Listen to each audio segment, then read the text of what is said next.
On the front row will lead them up towards the red lights. Stuart Oliver's nicely poised on the outside, looking for his second win of the weekend.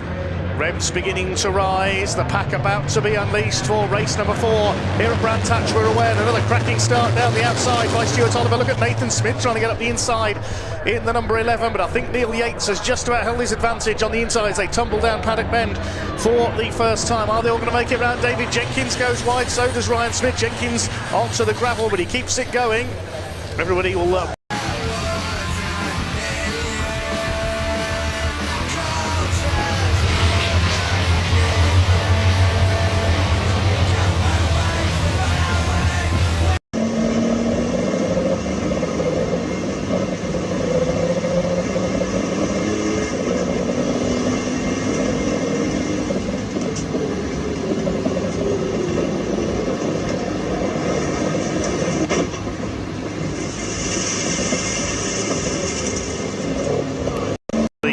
rear wing of Alan Cooper's truck. Further back in the order we can see that Aaron Thompson has got fairly clear of Dale Gent now after their shenanigans all race long. But when somebody's off, that's Tom Hutchins. He's gone straight on at Surtees into the grass, almost on the Grand Prix loop there. Emphasise something that I noticed. I'll get to that in a moment. Yes, here we go actually. Keep an eye on Jensen O'Neill going as Max Hall goes slowly off the line. O'Neill going and Max Hart are absolutely nose to tail into turn 1. In about 20 seconds time there will be 7 cars between those two because Lewis Kent gets sideways, O'Neill going squirts through, and Max Hart gets right bottled up behind Max Hall. Up through Druids they went. Jeff Holden there got completely sideways as we saw, dug his way out of the gravel on that occasion, but a lap later, sadly, he wouldn't be quite so fortunate. Then this is what happened down the Cooper Straight. Oh, a Constable moved over on Max Hall slightly, got into a huge tank slap at that, Henry. Could have been big. Yeah, because it wasn't just Max Hall, Max Hart. That looked like something broke. That was a parts failure. I hate to say it, but I mean, it certainly did not look like... Side tucked in behind them is Eric Bolton in the 68 and Alan Cooper in the 72, 3 wide almost there into Paddock Hill Bend.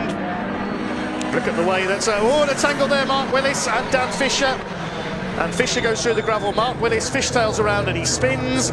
Mel Collins has to go off to the grass on the inside, he lost it and wallop. Oh, Dan Fisher thought he got away with that, and then Mel Collins. Let's have a look again at the incidents for 10th position into Druids. Nathan Smith was up the inside, Tom O'Rourke turns in, contact was inevitable. I think Tom just didn't realise Nathan was there. They'll spread out across the straight, I'm sure. Up the inside comes the 68 of... he contacted in the pit wall, goes Jonathan Hadfield.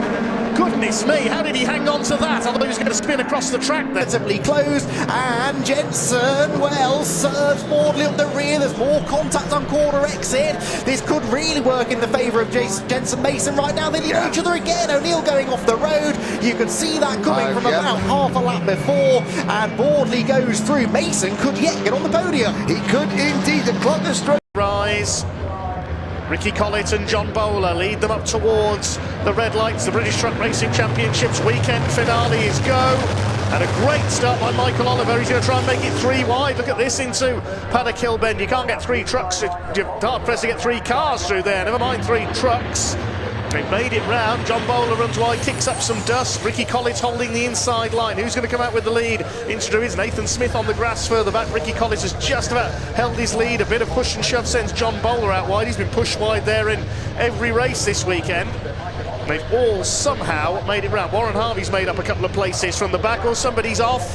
That is 33 Neil Yates. Hopefully he'll avoid the tyre wall. Nicely done, well recovered by Neil Yates, and he'll recover at the back of the field.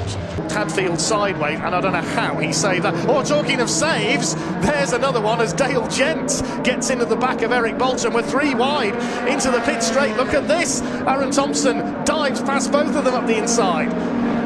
This is terrific stuff. Up the inside they go. Dale Gent trying to hang on around the outside. This is for P3. Alan Cooper in second place. Oh, there's contact with Paddock Hill Bend. Gent goes around Thompson into the gravel. Oh my goodness gracious me, and they've kept it going. Bit of smoke out of the back of John Bowler. John Bowler's in trouble. Now he needs to pull out of the way here. Those behind him won't be able to see. I think that's a turbo that's let go possibly on John Bowler's truck. He needs to get out of the way. Yeah, he's pulling to one side because those behind him will not be able to see. And John Bowler, his weekend well and truly goes up in smoke. Yes, yeah, that's a turbo that's let go, I think. I can see flames in there. He parks it in the gravel trap at Druids.